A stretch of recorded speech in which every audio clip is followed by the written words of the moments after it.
여호수아 24장 14절에서 18절입니다. 우리 한 절씩 교독하고 마지막 절은 함께 읽겠습니다. 그러므로 이제는 여호와를 경외하며 온전함과 진실함으로 그를 섬기라. 너희의 조상들이 강 저쪽과 애굽에서 섬기던 신들을 치워버리고 여호와만 섬기라. 만일 여호와를 섬기는 것이 너희에게 좋지 않게 보이거든 너희 조상들이 강 저쪽에서 섬기던 신들이든지 또는 너희가 거주하는 땅에 있는 아모리 족속의 신들이든지 너희가 섬길 자를 오늘 택하라. 오직 나와 내 집은 여호와를 섬기겠노라 하니 백성이 대답하여 이르되 우리가 결단코 여호와를 버리고 다른 신들을 섬기기를 하지 아니하오리니 이는 우리 하나님 여호와께서 친히 우리와 우리 조상들을 인도하여 애굽 땅 종되었던 집에서 올라오게 하시고 우리 목전에서 그 큰 이적들을 행하시고 우리가 행한 모든 길과 우리가 지나온 모든 백성들 중에서 우리를 보호하셨음이며 같이요 여호와께서 또 모든 백성들과 이 땅에 거주하던 아모리 족속을 우리 앞에서 쫓아내셨음이라. 그러므로 우리도 여호와를 섬기리니 그는 우리 하나님이심이니이다 하니라. 아멘. 여호수아서 5번째이고 오늘이 마지막 설교 시간입니다. 우리가 여호수아서의 구조를 통해서 3+1 구조라고 말씀드렸습니다. 하나님께서 요단강을 건너라 입성이고요. 또 여리고를 취하라로부터 시작된 가나안 성읍들을 정복하는 취하라, 그리고 정복한 땅을 분배하는 나누라, 하나님의 3가지 명령이 있었고요. 마지막 22장에서 24장까지는 여호수아가 이스라엘 12지파 백성들을 향해서 여호와만 섬겨라. 아바드라는 단어가 이 부분에 19번 나옵니다. 핵심 단어가 아바드, 섬기다라는 동사로 여호와를 섬기라는 말씀이 여호수아서의 마지막 부분입니다. 22장에서 24장 마지막 4번째 단락 중에 22장은 요단강 동쪽의 2지파 반에 대한 이야기입니다. 르우벤, 갓, 므낫세 반지파 이야기였고요. 23장과 24장이 여호수아의 고별설교, 죽음을 앞둔 마지막 고별설교 2편인데요. 23장은 실로라는 도시에서 이스라엘의 지도자들을 불러서 권면합니다. 그리고 24장, 오늘 본문이 들어있는 24장에서는 세켐이라는 도시에서 이스라엘 12지파 모든 백성들과 지도자들을 모아서 같이 이렇게 말씀을 나누는데, 이게 고별설교이면서 동시에 40여 년 전에 시내산에서 언약을 맺었던 시내산 언약을 40년 광야 생활 끝나면서 모세가 모압에서 갱신합니다. 그런데 모세가 모압에서 언약 갱신을 마무리하지를 못했어요. 왜냐하면 요단강 동쪽은 약속의 땅이 아니기 때문이에요. 그래서 모세는 언약은 2부분으로 이루어져 있거든요. 내용적인 측면과 예식적인 측면. 내용적인 측면은 모세가 모압에서 했고요. 예식적인 측면은 지금 24장 여호수아가 세켐에서 하고 있는 것입니다. 그래서 여호수아 24장은 모압 세겜 언약이라고 부릅니다. 여러분, 10계명이 성경에 2번 나옵니다. 어디와 어디 나와요? 성경 어디에 10계명이 나와요? 출애굽기에 한 번 나오고, 또요 신명기에 한 번 나와요. 출애굽기 어디 나오냐면 20장에 나와요. 출애굽기 20장은 출애굽기 19장에서 24장까지가 시내산 언약을 맺는 과정이에요. 언약은 결혼식과 비슷하다고 생각하시면 돼요. 사랑하는 두 남녀가 혼인신고와 결혼식을 통해서 법적이고 공식적인 부부가 되죠. 연애할 때하고는 전혀 다른 공식적인 관계가 설정돼요. 언약은 그런 거예요. 언약의 두 당사자는 하나님과 사람들이죠. 하나님은 하나님의 백성들과 그냥 연애하던 식으로 가볍게 만나고 헤어질 수 있는 관계를 원치 않으셨어요. 결혼식하고 혼인신고하는 부부처럼 공식적이고 법적인 관계를 맺기를 원하셨어요. 그것이 언약이에요. 시내산에서 이스라엘 백성이 하나님의 백성이 되고 하나님이 이스라엘 백성의 하나님이 되시는 언약을 맺는데, 십계명은 언약법이에요. 하나님하고 관련도 없는 다른 나라 사람들에게 요구하는 법이 아니라 너희 나와 언약을 맺어서 내 백성 되기를 원한다면 이러이러하게 살아야 돼. 할래? 하시면서 주신 법이 율법과 십계명이죠. 그래서 시내산 언약을 맺을 때, 출애굽 직후에 시내산 언약을 맺을 때 십계명이 한번 나오고요. 40년 광야 생활 마무리하면서 언약 갱신을 하는, 시내산 언약을 갱신하는 신명기에서 신명기 5장에 십계명이 한 번 더 나오는 거예요. 신명기의 신자는 무슨 신자예요? 거듭 신자예요. 하나님을 가리키는 신이 아니에요. 한 번 더. 그런 의미예요. 하나님의 명령을 모세가 거듭해서 한 번 더 설명하는, 그건 사실은 모세의 십계명을 중심으로 한 율법 해설이면서 동시에 모압에서 완성되는 세켐 언약이 갱신되는 거예요. 언약이에요. 그래서 모세는 내용적인 측면으로 십계명에서부터 다시 모든 율법들을 이스라엘 백성들에게 설명하면서 언약을 갱신하고, 여호수아는 가나안 땅 들어가서 세겜에서 언약을 갱신하고 있는 장면이 오늘 본문의 내용입니다. 우선 이 시기가 언제냐면 24장 14절에 보시면 여호수아가 온 세상이 가는 길로 내가 간다 이렇게 말할 때예요. 온 세상 사람들이 가는 길은 어떤 길일까요? 죽음이에요. 다윗도 자기 아들 솔로몬에게 죽기 전에 이 똑같은 표현을 했었는데요. 온 세상이 가는 길. 우리 중 한 사람도 그 길을 가지 않을 사람이 없어요. 만약에 우리 생전에 주님이 재림하시지 않는다면 저와 여러분은 모두 다 온 세상이 가는 길로 한번 가게 될 거예요. 히브리서 9장 27절에서 한 번 죽는 것은 모든 사람에게 하나님께서 정하셨고 그 후에 심판이 있다고 말씀하세요. 온 세상 사람들이 죽죠. 그런데 성경은 죽음이 끝이 아니라고, 죽고 나면 존재가 없어지고 무로 돌아가는 것이 아니라 하나님의 심판대 앞에 서야 된다고 말씀하셨어요. 만약에 하나님 앞에 서지 않는다면 부담 없이 세상에서 자기 생각대로 살아도 괜찮겠지만, 죽음 끝이 아니고 하나님의 심판대 앞에 서야 된다면 우리는 우리 마음대로 살면 안 돼요. 하나님의 뜻대로. 왜냐하면 죽음 후에 하나님 앞에 이 땅에서 살았던 우리의 삶이 심판받을 것이기 때문이에요. 그리스도인들은 하나님 앞에 서야 된다는 사실을 항상 기억하면서 사셔야 돼요. 저와 여러분이 언젠가 온 세상이 가는 길로 간 후에 하나님 앞에 서야 될 날이 있다는 것을 기억하면서 이 땅에서의 삶을 바르게 살아갈 수 있기를 원합니다. 그런데 여호수아의 이 마지막 메시지, 고별 설교를 비교할 때 좀 주목해야 될 점이 한 가지 있는데요. 1장 1절하고 24장 29절을 비교해 보면 나옵니다. 1장 1절에 보면 여호수아를 모세의 수종자 눈의 아들 여호수아, 이렇게 여호수아서가 시작됩니다. 그런데 끝나는 24장 29절에 보면 모세의 수종자라는 꼬리표가 사라지고 여호와의 종 눈의 아들 여호수아 이렇게 나옵니다. 달라져요. 시작할 때는 모세의 수종자, 끝날 때는 여호와의 종. 눈의 아들 여호수아, 눈은 여호수아의 아버지 이름이 눈이에요. 사람 눈, 이 눈 아니에요. 어떤 분이 그렇게 알고 질문을 하셔서 그 눈 아니라고. 여호수아 아버지 이름이 눈이라고. 물고기란 뜻이에요. 물고기의 아들 여호수아, 눈의 아들 여호수아예요. 성경을 자기 맘대로 해석하는 경향들이 있어요.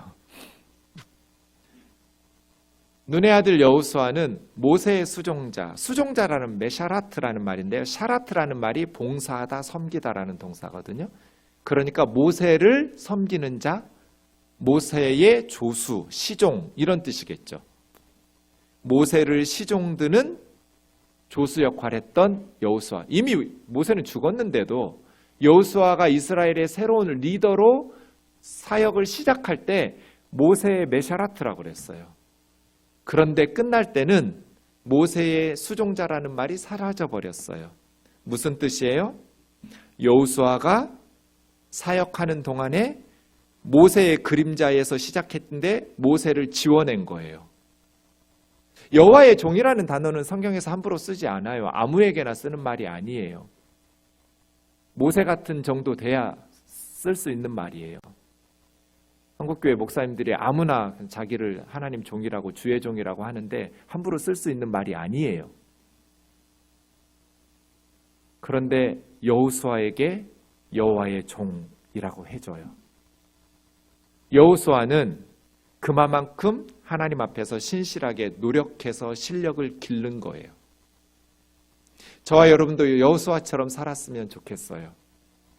시작할 때는 아무개의 아들, 아무개의 딸, 누구의 제자 이런 꼬리표가 붙더라도 사는 동안에 실력을 기르고 열심히 하나님 앞에서 살아갈 때 인생이 마무리될 때도 여전히 아무개의 아들, 아무개의 딸, 아무개의 제자가 아니라 하나님의 종, 아무개 이렇게 꼬리표가 떨어지는 인생이 되기를 원합니다. 그만큼 여호수아가 성실한 인생을 산 거예요. 그렇게 여호수아는 여호와의 종다워졌어요. 하나님의 종이라고 불리기에 부끄러움이 없는 사람으로. 처음에는 여호와의 종이라고 불리지를 못했어요. 그저 모세의 수종자라고 불렸어요. 그런데 인생이 마무리되어져 갈 때쯤에는 여호와의 종이라고 불리기에 모세처럼 하나님의 종이라고 불리기에 손색 없는 인생으로 살았어요. 우리 이런 원로들이 좀 많았으면 좋겠어요. 젊은 사람들이 본받고 존경하고 따를 수 있는, 시작은 미약하였지만 점점 예수 그리스도 안에서 성숙한 그리스도인이 돼서 젊은 청년들이 나도 저분처럼 본받아서 살아갈 거야. 나도 저 장로님처럼 저 권사님처럼 살고 싶다라는 마음이, 그런 존경심이 스스로 우러날 수 있는 그런 원로들이 많아졌으면 좋겠어요. 자, 이제 1절을 보시죠. 여호수아가 이스라엘 모든 지파를 세켐에 모았어요. 그리고 지도자들을 모았어요. 말씀드린 것처럼 23장에서도 지도자들을 불러놓고 특별히 지도자들에게만 고별 설교를 했었어요. 교회든지 가정이든지 나라든지 리더들이 중요하잖아요. 그 맡은 역할이 중요하기 때문에 리더들은 다른 백성들보다 말씀을 배는 들어야 돼요. 장로님들은, 권사님들은, 운영위원들은, 당회원들은, 목회자들은 다른 성도님들보다 하나님의 말씀을 배 이상 들어야 돼요. 맡은 직분이 더 중요하기 때문이죠. 리더들이 다시 모이고 모든 12지파가 세켐에 모였어요. 왜 하필이면 세켐에 모였을까요? 많은 도시들 중에서. 세켐 지도를 보면 저 위치예요. 동그라미로 그려놓은 중앙에 있죠. 세켐 사진을 찍어 놨어요. 저게 세켐이에요. 지금도 저렇게 생겼어요. 그리심산과 에발산 사이에 있는 도시가 세켐이에요. 세켐이라는 단어가 어깨란 뜻이에요. 어깨. 그래서 두 어깨가 있는 것처럼 그리심산, 에발산. 외국의 군대들이 침입할 때 세겜이 딱 막는 그런 어깨 역할을 하기도 하고요. 네, 세켐이라는 도시에서 언약을 갱신했어요. 이 세겜은 의미가 있어요. 우선 창세기 12장 6, 7절에 보시면 아브라함이 본토 친척 아비집을 떠나서 가나안 땅, 약속의 땅으로 왔을 때 세겜에서 하나님을 만나요. 세겜에 아브라함이 도달했을 때 하나님께서 아브라함에게 나타나셔서 내가 이 가나안 땅을 너와 너의 자손에게 주시겠다고 약속하신 곳이 세겜이에요. 그래서 여호수아는 세겜에 모든 이스라엘 사람들을 불러 모으고 언약을 갱신하고 있어요. 24장 25절부터 보시면 세켐에서 언약을 맺었다고 그랬어요. 언약, 베리트라는 말이 결혼식 한 거예요. 다시 언약 갱신. 모압에서 10계명을 설명하면서 모세가 내용적인 측면은 마무리했고 신명기에서 여호수아 24장에서 여호수아가 예식적인 측면으로 세겜에서 언약을 맺으면서 율례와 법도를 제정하고 그 하나님의 율법책을 기록해서 언약서를 만들고 큰 돌을 세겜의 언약궤 앞에 세워놓고, 돌은 썩거나 사라지는 나무하고 다르잖아요. 돌은 변하지 않으니까 돌을 증인으로 세워놨어요. 세겜의 모래상수리 나무 근처에인 것 같아요. 그러면서 27절에 보면 이 돌들이 다 들었다. 그래서 우리에게 증거가 될 거라고 하면서 언약 갱신하고 각 지파 기업들로 돌아가게 하죠. 그러니까 여호수아는 지금 단순히 고별 설교를 하는 게 아니라 고별 설교하면서 언약을 갱신하는 거예요. 하나님과 이스라엘 백성들이 다시 한번 증인으로 돌 세워놓고 언약서 기록하고 제정하면서, 여러분 시내산 언약을 맺을 때 출애굽기 19장에서 24장이 시내산 언약인데요. 24장에 예식을 해요. 그 과정 속에 4절에 보면 모세가 십계명과 모든 율법들을 낭독하니까 다 지키겠다고 해서 언약서로 기록하게 하고, 그때도 돌 기둥으로 12개를 세워서 증인으로 삼고, 청년들이 아직 제사장들 없으니까 청년들을 통해서 제사를 번제와 화목제로 드리면 소의 피가 나올 거잖아요. 그 제사 드리는 과정에서 나온 피를 나누어서 둘로 반씩 나눴어요. 피 반절은, 소의 피 반절은 양푼에 담고, 네 맞아요, 양푼 비빔밥의 그 양푼이에요. 바켓스에 담아놨어요, 여러 개. 그리고 반절은 번제단, 짐승을 불살라 바치는 번제단 주변에 뿌렸어요. 그리고 나서 기록한 언약서를 낭독했더니 여호와의 모든 말씀 우리가 준행하겠다고 이스라엘 백성들이 맹세해서 양푼에 담았던 피를 백성들에게 뿌렸어요. 언약을 맺는데, 결혼식 하는데 피는 왜 뿌릴까요? 이 언약을 깨뜨리면 피 쏟고 죽겠다고 언약적 저주를 맹세하는 거예요. 제단에 반절 뿌린 저것은 하나님의 맹세예요. 내가 너희에게 하나님 역할 해주겠다고 약속했는데 만일 너희에게 약속한 하나님 역할 제대로 안 하면 나는 피 쏟고 죽을 거야 하고 하나님이 맹세하시는 거예요. 그리고 이스라엘 백성들이 여러 양푼에 담아두었던 소의 피를 뿌린 것은 이스라엘 백성들이 하나님 앞에서 맹세하는 거예요. 우리가 하나님에게 하나님의 백성답게 우상숭배하지 않고 십계명 지키고 하나님 말씀 율법 지키고 순종하면서 언약 백성답게 살기로 맹세했는데, 만약에 하나님에게 약속한 거 지키지 않으면 우리가 피 쏟고 죽겠습니다. 피는 생명을 상징해서 생명을 걸고 언약을 맺은 거예요. 시내산 언약에서 이렇게 언약식을 한 것처럼 여호수아 24장에서도 세겜에서 언약을 갱신하는 것. 우리가 하나님의 백성이 되는 것은 참 위험한 일이에요. 내 아내가 아니고 내 남편이 아니면 뭐 바람을 피든지 말든지 속으로 욕이나 하지. 그런데 내 배우자가 바람 피우고 딴짓하면 그때는 사정이 달라져요. 언약이 깨져요. 하나님의 백성 되기로 생명 걸고 맹세하는 거예요. 하나님은 우리하고 그냥 오다 가다 연애하고 헤어져도 뭐 그냥 쿨한, 하나님은 절대로 쿨하지 않아요. 뒤끝이 겁나 센 분이에요. 왜냐하면 하나님이 우리를 그렇게 가벼운 관계로 만나고 싶지를 않아요. 목숨 바쳐서 상대방을 위해서 책임지는 하나님 역할 하겠다고 맹세하시는 거예요. 그러니 너희도 나를 그런 하나님으로 섬기려면 언약 맺고, 그냥 가볍게 오다 가다 만났다가 헤어지는 연인처럼 그런 식으로 나를 섬기려면 언약 맺지 말자. 이게 언약이에요. 그래서 24장에 보시면 1절에서 그렇게 세겜의 백성들을 모아놓고 2절에서 13절까지 역사적으로 회상을 하면서 하나님이 어떻게 신실하게 약속 지켰는지를 여호수아가 말해요. 아브라함, 조상 아브라함의 아버지 데라가 강 저편, 유프라테스 강이에요. 지금 이라크에 메소포타미아에서 우상을 숭배했어요.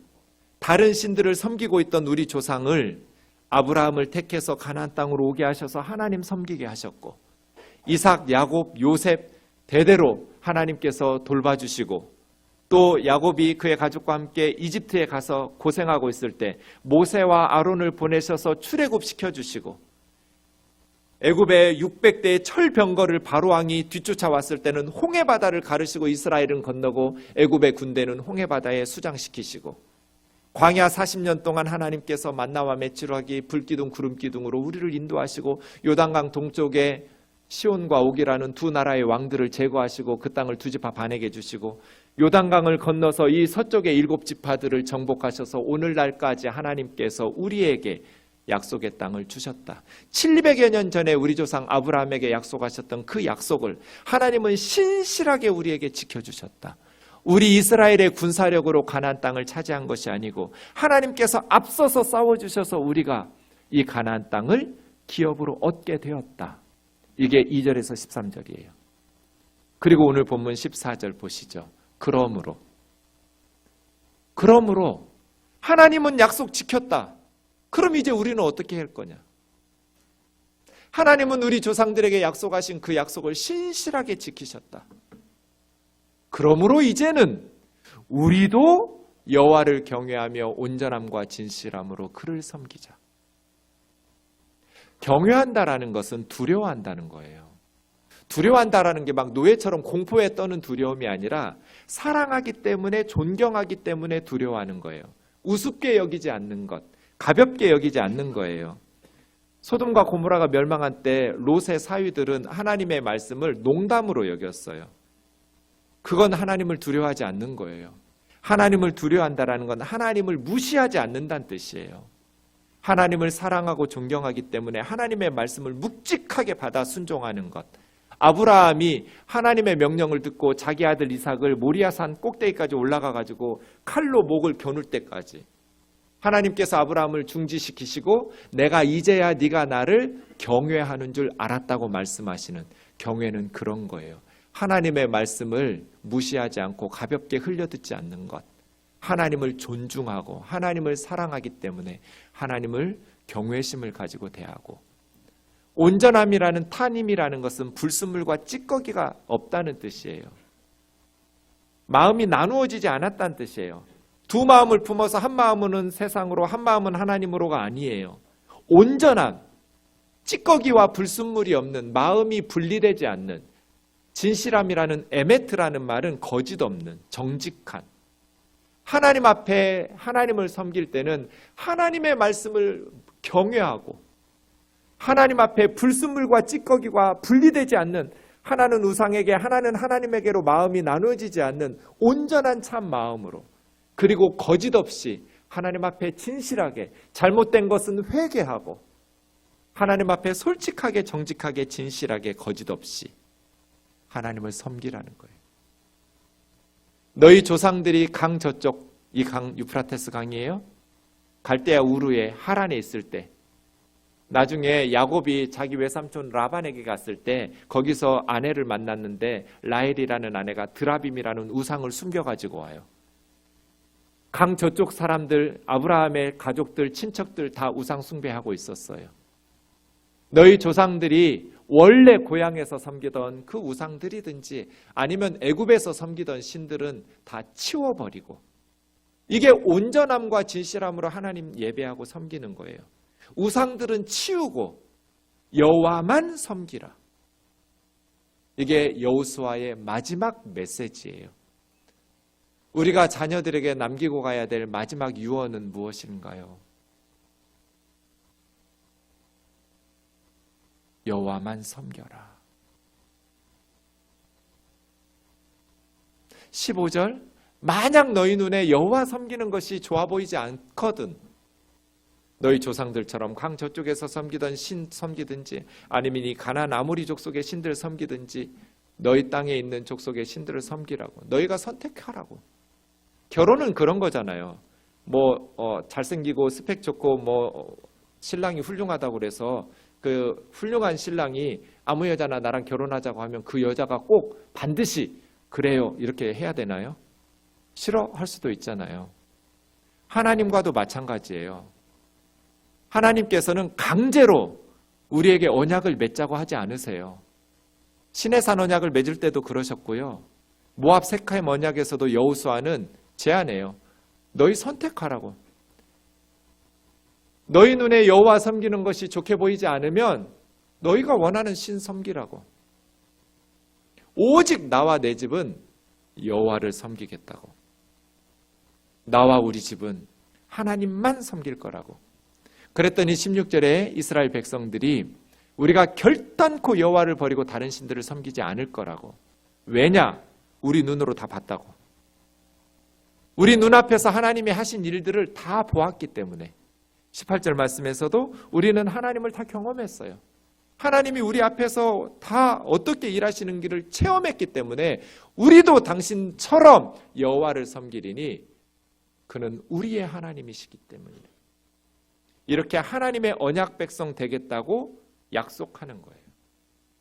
여기서 중요한 원리는요, 신앙생활은 머리로 하는 게 아니라 체험으로 하는 거예요. 체험적인 신앙을 가진 사람하고 머리로만 믿은 사람은 달라요. 이 사람들이 우리가 하나님을 체험했다고, 여호수아 당신처럼 우리 눈앞에서 하나님이 하시는 일을 목도했기 때문에 우리도 여호와를 섬길 거라고. 결단코 여호와를 버리고 다른 신들을 섬기지 않을 거라고. 어떤 유혹이 있어도, 어떤 어려움이 있어도 우리는 하나님만을 섬기겠다고. 이게 체험적 신앙 때문에 이런 신앙의 고백이 가능한 것이죠. 우리가 알듯이 여호수아가 죽고 그 세대들이 죽은 후에 사사시대로 넘어가면 그 다음 세대들은 하나님을 버리죠. 그래서 하나님의 징계가 사사시대에 계속 반복돼요. 하나님을 체험했느냐? 살아계신 하나님을 믿는 저와 여러분 되기를 주의 이름으로 축원합니다.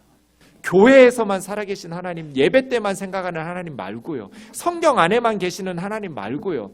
지금 우리의 삶 속에서 살아 역사하시는 그 하나님을 체험할 수 있도록 사모하고 우리 자녀들의 눈앞에서 살아계신 하나님을 보여주고, 아, 하나님은 저렇게 믿는 거구나. 어려움이 있을 때 하나님 붙들고 믿음으로 어려움을 돌파해내고 승리할 수 있는 그러한 모습을 자녀들의 눈앞에 보여야지 살아계신 하나님을 우리 자녀들도 계승해서 믿을 수 있잖아요. 우리 엄마 보니까 하나님이 살아계셔. 우리 아빠 보니까 하나님이 살아계셔. 이런 신앙을 자녀들에게 가르치고 살아계신 하나님을 우리 아이들도 경험하고, 그것이 우리의 기도 제목 되기를 원합니다. 주님, 우리 아이들이 교회만 왔다 갔다 하고 성경만 배우는 것이 아니라 살아계신 하나님을 만나게 해주세요. 우리 자녀들이 살아계신 하나님을 체험하게 해주세요. 신앙은 체험적으로 믿어야 돼요. 머리로만 믿으면 안 돼요. 우리의 삶 속에 살아 역사하시는 그 하나님을 경험했던 이 여호수아의 시대의 사람들이 결단코 여호와를 버리고 다른 신을 섬길 일이 없을 거라고 맹세합니다. 그래서 19절부터 여호수아가 경고를 합니다. 오케이. 그런데 만일 너희가 하나님을 거역한다면, 하나님은 거룩하신 하나님이고 질투하시는 하나님이시기 때문에 너희의 잘못이라고 번역한 이 패시하는 반역이에요. 자잘한 잘못이 아니고요. 하나님을 반역하고 우상에게 떠나버리는 것. 너희의 패시와 반역과 죄들을 용서하지 않으실 거라고. 20절이요. 만일 너희가 하나님을 버리고 이방신을 섬기면 지금 복을 내리시더라도 그 후에라도 돌이켜서 재앙과 너희를 심판하셔서 멸망시키실 거라고. 그랬더니 이스라엘 백성들이 우리는 여호와만을 섬기겠다고 다시 거듭 맹세하는 장면이 모압 세겜 언약에서 나옵니다. 사랑하는 자매 형제 여러분, 하나님께서 저와 여러분을 여기까지 인도하셨습니다. 이렇게 하나님 앞에 예배할 수 있도록 우리의 마음과 발걸음을 인도해 주신 하나님의 은혜, 그 하나님의 구원의 은혜를 우리는 어떻게 보답해야 될까요? 여호수아처럼 하나님을 경외하고 거짓 없는 참 마음으로, 온전한 마음으로, 진실한 마음으로 여호와만 섬기는 저와 여러분 되기를 주의 이름으로 축원합니다. 고대 근동의 신들은 이런 질투가 없어요. 다 다신교예요. 다신교에서 어떤 종교도 나만 섬기라는 신이 없었어요. 그냥 수많은 신들을 섬기도록 허용했어요. 그래서 이 19절에 질투하시는 하나님, 거룩하신 하나님은 굉장히 특이한 내용이에요. 성경에 하나님만 이런 요구를 하세요. 나만 섬기라고. 다른 신들은 섬기지 말라고. 가나안 땅의 다른 종교는 이런 요구가 없어요. 사랑은 그런 거죠. 이 사람도 사랑하고 저 사람도 사랑하고 여러 집 살림하면서 여러 여자 사랑하면서 무슬림처럼 4명의 부인들을 두면서 사랑한다고 말하는 그건 하나님의 사랑이 아니에요. 그러나 갈수록 이 세상은 그렇게 쿨한 걸 좋아하는 것 같아요. 그런데 하나님은 그런 분이 아니에요. 하나님은 한 사람, 나만, 너의 마음이 다른 우상에게로 향하고 너의 마음의 일부분이라도 내게 오니 고맙구나. 하나님은 그런 분이 아니에요. 하나님은 우리에게 전부를 주시기 때문에 우리도 하나님에게 전부를 주시기를 원해요. 하나님은 우리에게 그의 아들 예수 그리스도까지 십자가에 내어주시면서 사랑하기 때문에 우리도 하나님을 그렇게 사랑하기를 원해요. 하나님의 사랑이 지고지순하기 때문에 우리도 그렇게 하나님을 사랑해 주시기를 원한다고요. 상대방을 적당히 사랑하는 사람은 상대방에게 지고지순한 사랑을 요구할 자격도 없고 그렇게 요구하지도 않아요. 그런데 한 사람만 사랑하고 온 생명을 바쳐서 상대방을 사랑하는 사람은 그 사람이 나도 그렇게 사랑해 주기를 원해요. 하나님께서 우리를 질투하시고 하나님께서 다른 우상과 다른 신들을 섬길 때 하나님께서 우리를 버리시겠다고 말씀하시는 것은 하나님이 그렇게 우리를 사랑하시기 때문이에요. 하나님은 우리 때문에 속이 타는데 우리는 하나님에게 맹숭맹숭 아무런 감정도 아무런 애정도 아무런 유일性, 배타성도 없이 그냥 우리 마음이 너그러워서 모든 종교다원주의로 다 인정하고 존중하고 그게 쿨하고 성숙한 거라고 말하는 하나님은 절대로 그런 신앙을 우리에게 허용하지 않으셨어요. 왜냐하면 하나님이 우리를 그렇게 사랑하지를 않아요. 하나님이 우리를 그렇게 가볍게 여기시지를 않아요. 목숨 걸고 제단에다가 피 반절을 쏟아요. 그래서 그거 지키시려고 우리 믿음의 선배들에게 약속하신 거 지키시려고 예수님 십자가에 내주신 거잖아요. 그게 사랑이죠. 그게 언약이에요. 이게 여호수아의 마지막 메시지예요. 하나님은 거룩하시고 다른 신들 중에 하나가 아니다. 하나님은 질투하신다. 그러면 어떻게 우리가 하나님을 섬길 수 있을까요? 구체적으로 2가지로 정리할 수 있습니다. 하나님에 대해서는 예배로 섬깁니다. 우리가 하나님께 뭐 해드릴 수 있어요? 뭐 짜장면을 사드릴 수 있어요. 옷을 사드릴 수 있어요. 예배로 하나님을 섬겨요. 그 예배를 드릴 때 온전한 마음으로 진실한 마음으로 경외하는 마음으로 드리기를 주의 이름으로 축원합니다. 예배를 위해서 그렇게 기도로 준비해야 돼요.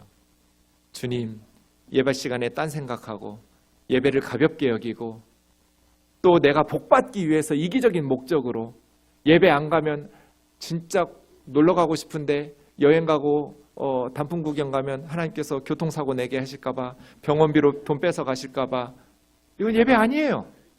왜 하나님 그렇게 못된 분으로 만드세요? 하나님을 온전한 마음으로 하나님께 예배하는 것이 내 생에 가장 중요한 시간이고 하나님께 예배하는 것이 내 생에 가장 큰 위로고 기쁨이고 하나님을 예배하는 것이 나의 가장 큰 행복될 수 있기를 원합니다. 그게 예배죠. 그런데 예배만 하나님 섬기는 거 아니에요. 하나님 섬기는 것은 사람들을 향해서는 사랑의 실천으로 나타나요. 마태복음 25장 31절 이하에 양과 염소의 비유가 나와요. 오른쪽에 있는 양들에게 너희는 내가 굶주릴 때 먹을 거 주고 목마를 때 마시게 하고 나그네 됐을 때 영접하고 헐벗을 때 옷 입히고 병들었을 때 돌보고 감옥에 있을 때 찾아와서 도와주었다고, 위로해주고 격려해주고 돌보아 주었다고. 주님, 우리가 언제 주님한테 이런 일을 했나요? 주님이 40절에서 뭐라고 그래요? 여기 너희 형제 중에 지극히 작은 자 중에 한 사람에게 한 것이 나한테 한 거라고. 이 사람들 지금 주님한테 섬긴 거죠. 지극히 작은 자 하나에게 한 것이 나한테 한 거라고. 주님한테 먹을 거 준 거고요. 주님한테 마실 물 준 거고요. 주님에게 옷 사준 거고요. 주님 병들었을 때 찾아가지고 주님이 감옥에 있을 때 격려해주고 돌보아 준 거예요. 주님 섬긴 거예요, 이 사람들. 주님 뭐라 말씀하셨어요? 너희 중에 지극히 작은 사람, 세상에서 무시당하는 사람, 세상에서 손가락질 받는 사람, 멸시받는 사람 하나에게 한 것이 나 섬긴 거다. 그래서 하나님만 섬기라는 여호수아의 마지막 메시지는 하나님을 향해서는 예배로 나타나고요, 사람들을 향해서는 사랑의 실천으로 나타나요. 여러분, 하나님 섬기고 있나요? 그렇게 하나님을 섬기는 저와 여러분 되기를 원합니다. 많은 사람들이 주의 이름으로 선지자 노릇하고 주의 이름으로 귀신을 쫓아내고 많은 능력을 행했지만 마지막 심판대 앞에 가면 주님이 나도 모른다고 할 자들이 많을 거라고 그랬어요. 우리가 주님 안다고 말하는데 주님은 우리를 모른다고. 저 생동교회 다니다가 왔는데요, 생동교회 나 모르는 교회야. 너 누구니? 너 나 알아? 나는 너 모르는데. 이렇게 말하면 우린 망한 거예요. 왜 주님 그렇게 말씀하시겠어요? 주님 섬기지 않은 거죠. 주님이 우리 생동교회를 모르신다고 말씀하시면 우리는 주님을 섬긴 게 아니에요. 그럼 뭐 한 것일까요? 주의 이름으로 선지자 노릇하고 설교하고 주의 이름으로 귀신 쫓아내고 많은 권능을 행했는데 뭐 한 걸까요? 우상 숭배한 거예요. 우상 숭배는 자기 때문에 하잖아요. 자기를 위하여 우상 숭배해요. 점쟁이를 왜 찾아가요? 그 점쟁이의 신 섬기러 사랑하러 가지 않아요. 자기 때문에 돈 들고 가요. 예배를 주님을 위해서 드려야죠. 나를 위해서가 아니라. 정말 그렇게 예배했다면 우리는 예수님처럼 우리 중 지극히 작은 자 하나에게 예수님 대하듯 소중하게 여기면서 섬기겠죠. 여러분, 흩어지는 예배 때 어느 교회 다녀오셨나요? 오늘 캠프 때 다들 나누시겠죠. 저는 아내와 함께 안산에 다녀왔어요. 세월호 유가족들 한 달에 한 번씩 예배를 해요. 첫째 주에. 거기 가면 마침 지난주가 2000일 사고 2000일 되던 날이었어요. 거기 가면 너무 가슴 아파요. 정말 어른들이 가르쳐 주었던 부모는 무덤에 묻지만 자식은 가슴에 묻는다. 잊을 수가 없어요. 6년이 지나도 10년이 지나도 자식은 부모 가슴에 잊을 수가 없어요. 그렇게 울고 있는 사람들 곁에서 한국교회는 수백만 명이 있는데 거기 오는 사람이 없어요. 기껏해야 3, 40명이에요. 다 자기 교회밖에 몰라요. 자기 자식들, 자기 가정밖에 몰라요. 울고 있는 사람들 곁에 가서 같이 울어주려고 하지 않아요. 괜히 엉뚱한 정치인들이나 와가지고 세월호 이용해 먹으려고 하고. 정말 울고 있는 형제 자매들 같이 가서 울어주는 사람이 없어요. 같이 가서 욕해주는 사람이 없어요. 너희 중 지극히 작은 자에게 한 것이 나한테 한 거라고 말씀하실 때 우리가 그게 주님 섬기는 거예요. 교회 봉사 열심히 해야죠. 그런데 우리 교회만 중요한 게 아니에요. 이것만 주님 섬기는 거 아니에요. 지극히 작은 자들에게. 자기 부모가 너무나 외로워요. 늙은 부모도 돌보지 않으면서 무슨 주님을 섬기고 자기밖에 모르고 자기 자식밖에 모르고 자기 교회밖에 모르고 무슨 주님을 우리가 섬긴다는 거예요? 나중에 주님 앞에 갔을 때 잘했다, 착하고 충성된 종이라고 칭찬받는 저와 여러분 되기를 주의 이름으로 축원합니다. 찬양하고 기도하겠습니다.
말씀 붙들고 같이 기도하겠습니다. 주님 앞에 섰을 때 잘했다, 착하고 충성된 종이라 칭찬받도록 우리 주님만 섬깁시다. 주님 앞에 온전한 예배로 또 주님 말씀 순종하면서 가정에서, 회사에서, 학교에서, 교회에서, 사회에서 곁에 있는 사람들 소중히 여기며 섬기면서 그렇게 살아가면 우리가 가는 곳마다 천국 될 겁니다. 섬김 받기만 하고 대접 받으려고 하니 문제지. 주님 섬기듯 지극히 작은 자, 멸시받는 자, 고통받는 자를 섬기면 이 땅은 회복되고 나아질 겁니다. 같이 기도하겠습니다.